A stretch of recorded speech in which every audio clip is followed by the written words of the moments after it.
বর্ণাঢ্য শোভাযাত্রার মধ্য দিয়ে পার্বত্য চট্টগ্রামে চলছে বর্ষবরণের প্রাণের উৎসব বৈশাখীর দ্বিতীয় দিন। নতুন বছরকে বরণ করে নিতে বান্দরবান ও খাগড়াছড়িতে নতুন বছরকে বরণের উৎসবে মেতেছে মারমারা। নিজেদের ঐতিহ্যবাহী পোশাক ও অলংকার পরে নেচে গিয়ে শোভাযাত্রা রাঙিয়ে তোলেন তরুণ তরুণীরা। প্রতিনিধিদের পাঠানো তথ্য ও চিত্রে ডেস্ক প্রতিবেদন। ওয়ালটন আবারও মিলিয়নিয়ার অফারে ওয়ালটন ফ্রিজ কিনে আপনিও হয়ে যেতে পারেন মিলিয়নিয়ার। বান্দরবান শহরের রাজার মাঠে বেলুন উড়িয়ে মারমাদের বর্ষবরণ উৎসব সাংরাই পোয়ের উদ্বোধন করেন জেলা প্রশাসক শামীমারা রিনি। পরে একটি বর্ণাঢ্য শোভাযাত্রা বের করা হয়। পরে কেএসআই অডিটোরিয়ামে আয়োজন করা হয় সাংস্কৃতিক অনুষ্ঠানের। শোভাযাত্রায় নিজেদের ঐতিহ্যবাহী পোশাক পরে বিভিন্ন সম্প্রদায়ের লোকজন অংশ নেন।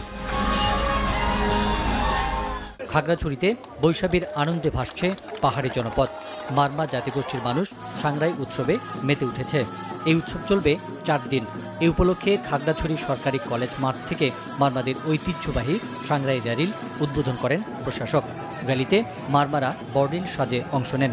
এছাড়াও অনুষ্ঠিত হয় ঐতিহ্যবাহী জলকেলি বা পানি ছিটানোর উৎসব। বাঁধ ভাঙা উল্লাসে মাতেন তরুণ তরুণীরা। বৈশাখী উৎসব ঘিরে পাহাড়িদের ঘরে ঘরে চলছে ঐতিহ্যবাহী বিশেষ খাবার পাজন রান্নার আয়োজন। বৈশাখীর দ্বিতীয় দিনে ক্ষুদ্র নৃগোষ্ঠীরা বাসায় আগত অতিথিদের পাজন ও মিষ্টি দিয়ে আপ্যায়ন করেন। তাদের বিশ্বাস, বছরের শেষ বা প্রথম দিনে এ পাজন খাবার খেলে বিভিন্ন প্রকারের রোগ থেকে মুক্তি মেলে।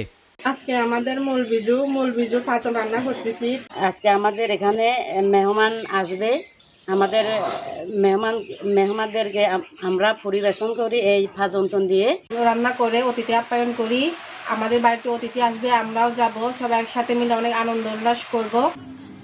পাহাড়ের এই বড় উৎসবকে কেন্দ্র করে কেউ যেন কোনো নাশকতা করতে না পারে তার দিকে গভীর নজর রাখছে নিরাপত্তা বাহিনী।